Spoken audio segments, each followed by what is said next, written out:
সবাইকে স্বাগত জানাচ্ছি আত্মার এই চিরন্তন যাত্রার এক গভীর বিশ্লেষণে। চলুন তো এই রহস্যময় সফরের একেবারে ভেতরে প্রবেশ করা যাক। ওম শান্তি। আসুন এই পবিত্র ধ্বনি দিয়েই শুরু করা যাক আমাদের আজকের এই আধ্যাত্মিক আলোচনা, যা আমাদের নিয়ে যাবে আত্মার একেবারে মূল সত্যের গভীরে। আচ্ছা, কখনো কি মনে হয়েছে যে যুগ যুগ ধরে মানুষ কেন একজন ত্রাণকর্তার জন্য এত আকুলভাবে ডাকে? যখন ভক্তরা দুঃখে কষ্টে একেবারে তলিয়ে যায়, তখনই কিন্তু তারা সাহায্যের জন্য চিৎকার করে ওঠে। কিন্তু প্রশ্নটা হলো, তাদের এই অবস্থাটা হয় কেন?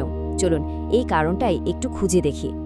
তো প্রথম যে বিষয়টা, সেটা হলো ভক্তের ডাক। মানে এমন একটা সময় আসে যখন আত্মারা নিজেদেরকে একদম নিঃস্ব পথহারা মনে করে, আর তখনই তারা তাদের খালি ঝুলিটা ভরার জন্য কোনো এক পরম শক্তির কাছে প্রার্থনা শুরু করে। দেখুন, এই স্লাইডটা কিন্তু খুব ইন্টারেস্টিং। এটা একটা অসম্ভব বড় পরিবর্তনের কথা বলছে। ভাবুন একবার, যে আত্মারা একসময় স্বর্গে দেবী দেবতা হিসেবে পুজো পেতেন, তারাই আজ পুনর্জন্মের চক্করে পড়ে ভক্ত বা পূজারী হয়ে গেছেন। মানে পূজ্য থেকে পূজারী। যেখানে ছিল অফুরন্ত সুখ, আজ সেখানে শুধু মুক্তির জন্য হাহাকার। আর এই যে এত বড় একটা বদল, এটাই কিন্তু তাদের প্রার্থনার আসল কারণ। আচ্ছা, এই অবস্থাটা কিভাবে হলো সেটা বুঝতে হলে আমাদের পরের ধাপে যেতে হবে, আর সেটা হলো যুগের সিঁড়ি। এটা দারুণ একটা রূপক, জানেন, যা দিয়ে খুব সহজে বোঝা যায় যে সময়ের সাথে সাথে কিভাবে মানবাত্মা স্বর্গ থেকে একেবারে নরকের দিকে নেমে আসে। এই যে পুরো ৫,০০০ বছরের চক্রটা, এটাকে একটা সিঁড়ির মতো ভাবা যাক। আর তারা সেই সিঁড়ি বেয়ে শুধু নিচের দিকেই নামছে। যেমন ধরুন, সত্যযুগে তারা একদম পবিত্র, মাত্র ৮টা জন্ম নেয়। ত্রেতা যুগে এসে গুণ একটু কমে, তখন জন্ম হয় ১২টা। তারপর দাপর যুগ থেকে পতনটা শুরু হয়ে যায়, আর কলিযুগে এসে তো আত্মারা পুরোপুরি অপবিত্র, দুঃখে ডুবে যায়। এখানে দেখুন, শুরু আর শেষের পার্থক্যটা কি মারাত্মক। সত্যযুগ ছিল যেন ঈশ্বরের সাজানো বাগান, মানে স্বর্গ। আত্মারা তখন শতপ্রধান, পুরোপুরি সুস্থ, ধন সম্পদে ভরপুর। আর এখন কলিযুগে এসে সেই একই পৃথিবী হয়ে গেছে কাটার জঙ্গল, আর আত্মারা হয়ে গেছে তমপ্রধান, কাঙ্গাল আর দুঃখী। কি বিশাল একটা তফাৎ, তাই না? তাহলে প্রশ্ন হলো, এই যে এত বড় সংকট, এর সমাধানটা কি? কে আছেন যিনি এই ভক্তদের ডাকে সাড়া দেন? হ্যাঁ, এইবার আমরা সেই পরমাত্মা বা বাবার আসল পরিচয়টা জানব। এখানে একটা বিষয় কিন্তু পরিষ্কার করে নেওয়া দরকার। বাবা বা পরমাত্মা মানে কিন্তু কোনো বিশাল আলোর ঝলকানি বা মানুষের মতো কোনো আকারের সত্তা নন। তিনি নিরাকার, ঠিক একটা বিন্দুর মতো, একটা উজ্জ্বল তারার মতো।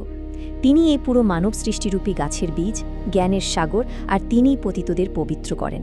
তিনি থাকেন পরম ধামে, আর পৃথিবীতে আসেন একটা খুব বিশেষ সময়ে। আর সেই বিশেষ সময়টা কখন? তিনি আসেন সঙ্গম যুগে, মানে ঠিক যখন কলিযুগের রাত শেষ হচ্ছে আর সত্যযুগের সকাল শুরু হবে করছে। যখন মানুষের প্রয়োজনটা চরমে পৌঁছায়, ঠিক সেই মুহূর্তেই তিনি আসেন আসল সত্যটা জানাতে আর মুক্তি দিতে। তো পরিচয় তো জানা গেল, এবার তাহলে পথটা কি? কিভাবে আত্মারা তাদের সেই হারানো পবিত্র অবস্থা ফিরে পাবে? এর জন্য একটা খুব স্পষ্ট পথ, বা বলা যেতে পারে একটা ম্যাপ দেওয়া হয়েছে। আর সেই পথের মূল কথাটা, একদম সার কথাটা হলো এই নির্দেশটা: দেহের সব ধর্ম ত্যাগ করে আত্ম অভিমানী হও আর কেবল আমাকে স্মরণ করো। এটাই হলো পবিত্র হওয়ার মূল মন্ত্র। কিন্তু এই আত্ম অভিমানী হওয়া মানেটা ঠিক কি?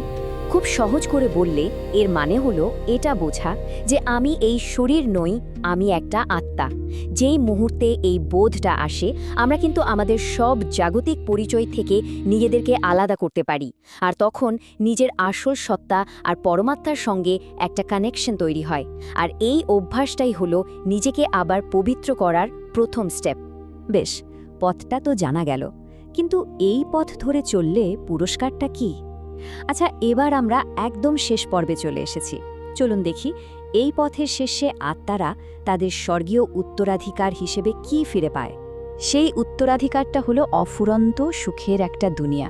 একটু ভাবুন তো, হিরে আর জহরাতের প্রাসাদ, টানা ২১ জন্ম ধরে শুধু সুখ আর সুখ, কোনো অসুখ নেই, শরীর একদম নিখুঁত। এমন একটা জগৎ যেখানে পাপ বা দুঃখের কোনো নাম গন্ধ পর্যন্ত নেই। যারা বাবাকে স্মরণ করে নিজেকে পবিত্র করে, তাদের জন্যই কিন্তু এই স্বর্গীয় রাজ্য অপেক্ষা করে আছে। সবচেয়ে আশ্চর্যের বিষয় হলো এই যে ৫,০০০ বছরের নাটকটা, এটা কিন্তু শেষ হয়ে যায় না। এটা চিরকাল ধরে ঘুরতেই থাকে, রিপিট হতে থাকে। তাহলে একটা প্রশ্ন কিন্তু থেকেই যায়, তাই না? এই মুহূর্তে এই সিঁড়ির ঠিক কোন ধাপে আমরা দাঁড়িয়ে আছি? এই প্রশ্নটা না হয় ভাবার জন্যই রইল।